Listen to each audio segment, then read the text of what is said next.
Okay, mis chicos bonitos, let's see how quickly I can knock a few lectures out of the park for you, huh? All right. Let us start our discussion of gas, not with tacos, but with the properties of gases. These are fairly straightforward.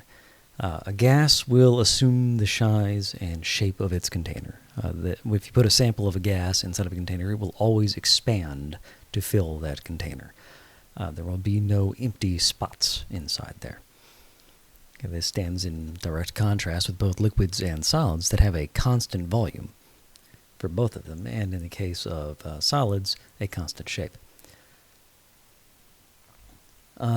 Also, in direct contrast with both liquids and solids, gases are compressible. You put pressure on a gas, it will change volume. Gases and solids are largely incompressible. You put pressure on them, they will not change size much. They will change size. Nothing is impervious to pressure, but they are nowhere near as responsive as gases are. Gases will change volume dramatically. They also have a very low density. I mean, you would expect that. They're gases, but also a very variable density. Again, that goes back to the compressibility. They can change volume, but they can't change mass. Okay, so their density can change a great deal. But like I said, very low density, whereas a liquid or a solid will have a density, grams per milliliter. For gases, it's grams per liter, or even less. They have very, very low density. And finally, they are uniformly and mutually miscible in one another. Okay? Gases are perfectly capable of mixing. That's what miscible means, mixable. They can mix with one another in any quantity to any degree. There's, frankly, no way to stop them from doing so. Polarity and things like that no longer matter when you're talking about gases. These are things that we can observe. So what we do next is we try to come up with a model, a framework, a theory that explains all of our observations. And the way we do that is with kinetic molecular theory. Let's go ahead and work our way through KMT a little bit at a time. The first is that a gas is composed of very, very small particles, very tiny particles. And those particles are incredibly small in comparison to the space between them. Okay? You may have heard of matter described as being mostly empty space. That's not precisely true, but for gases, it kind of is. A gas is mostly not there. The particles are very, very far apart, and the size of the individual particles is very small compared to the distances between them. And this, again, is not true for solids and liquids. The space between two particles of a solid or liquid is going to be occupied by another particle of solid or liquid. Okay? They're entirely full. Gases, not so much with being full. Okay, our next law, I suppose you could say, of kinetic molecular theory, principle, there we go, of kinetic molecular theory. Sorry, I'm a little tired. Our next principle is that particles are in constant random motion. The particles of the gas, I should say, are in constant random motion. The path of any particular particle is perfectly straight until it collides with the wall of the container it's contained in or another particle inside the gas. Okay? So what you have here over on the right is a bunch of particles moving in perfectly straight lines. Those lines are not in any way wavy. You're just looking at them in a wavy way. So they're moving in perfectly straight lines, and I have one example of a particle moving in a straight line, bouncing off of another particle, moving in a straight line, bouncing off another particle, and moving in a straight line there in the middle. Okay, so that is how the particles of gas move. So they're constantly moving straight lines, and they bounce off one another perfectly randomly. So the particles of the gas as a whole are constantly moving in all directions. They're constantly colliding with one another, and they're constantly colliding with the walls of their container. Now, Our sub principle here is that the collisions are perfectly elastic. Elastic in this context means that they don't lose any energy. There's no energy lost. It doesn't go anywhere. Also, they don't gain any random energy. Okay? So this is actually one of those things that is true. Okay? This isn't like when you drop something into a calorimeter and measure the heat transfer from one to the other. You're not losing energy to the outside.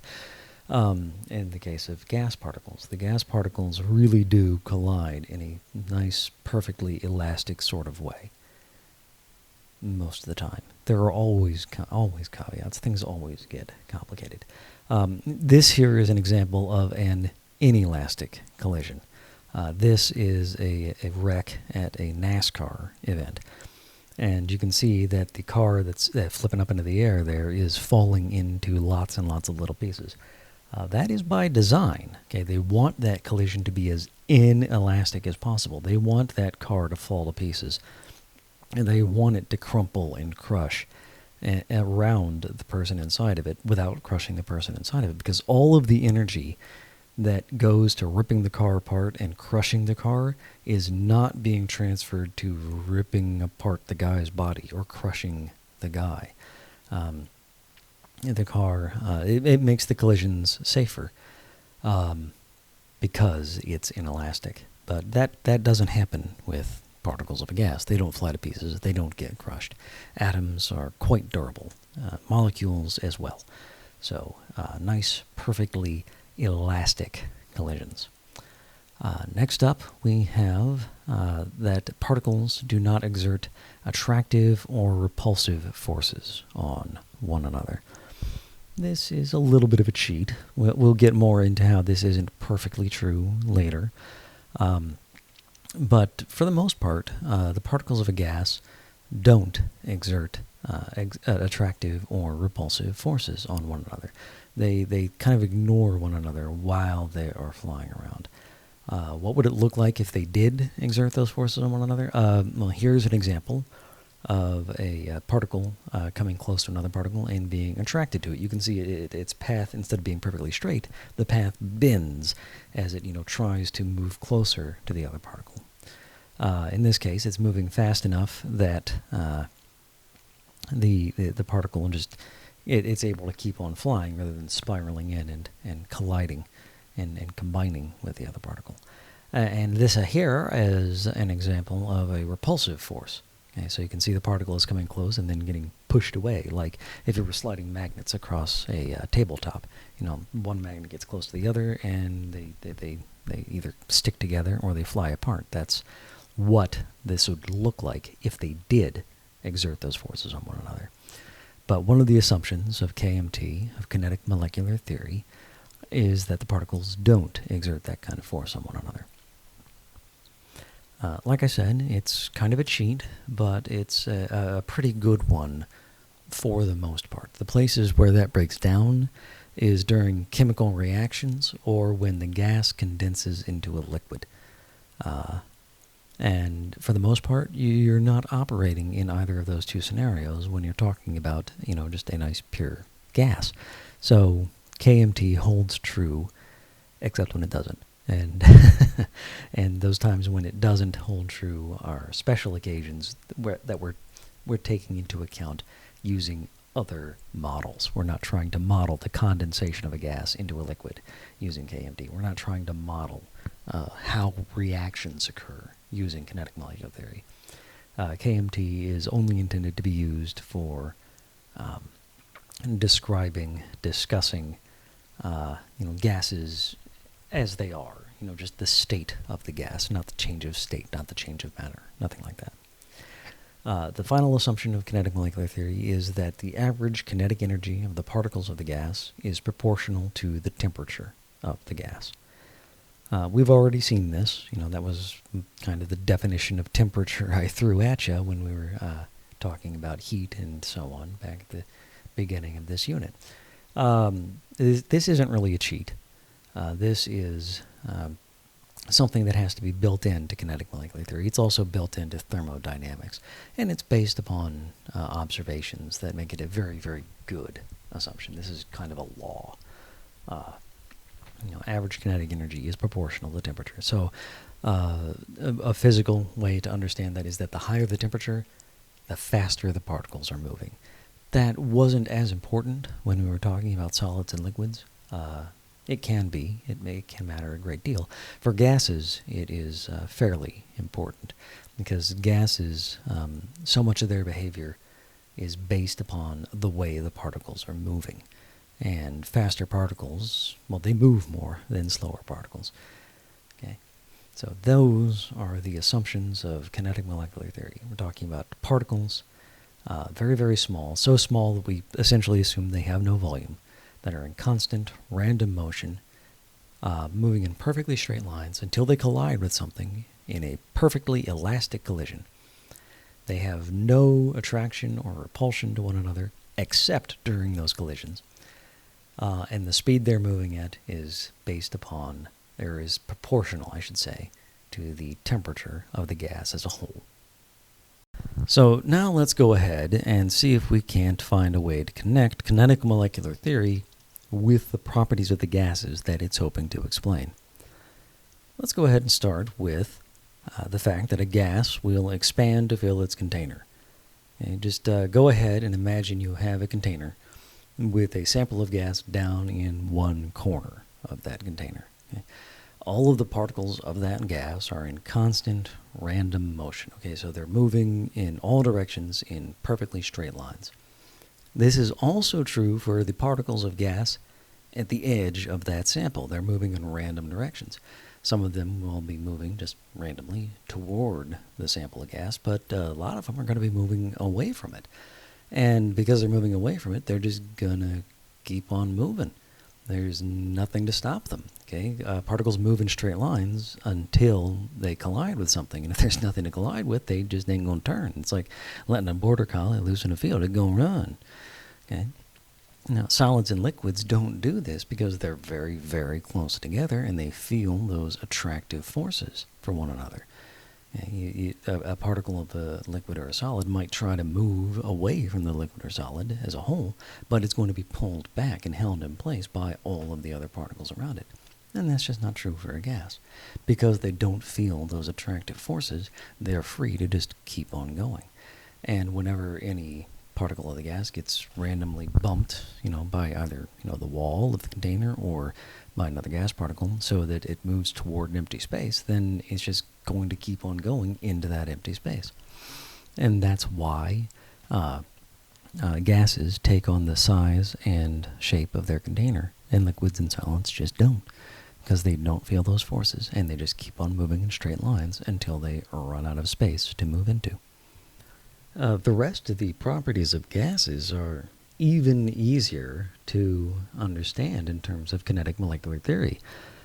Gases are compressible because there's a lot of empty space in between the particles. You squeeze them, well, they get more crowded, but it's not like they were not crowded beforehand.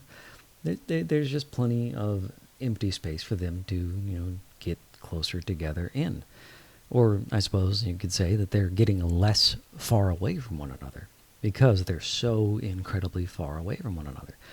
And solids and liquids can't really be compressed because there's no empty space for them to move into. All of the space, or almost all of the space, is already occupied. In order to try and squeeze a solid or a liquid, you are basically trying to force their electron clouds closer together, and Pauli exclusion principle says, no, we don't like that. We ain't going to do that. Ditto for the low and variable density of a gas. It's very low density because it's mostly empty space. It's variable because it's very easy to change the volume because you can, just get rid of some of that empty space. And finally, they form homogeneous mixtures, meaning they are nicely and perfectly mixable with one another, because all that happens is the particles move into one another's empty space.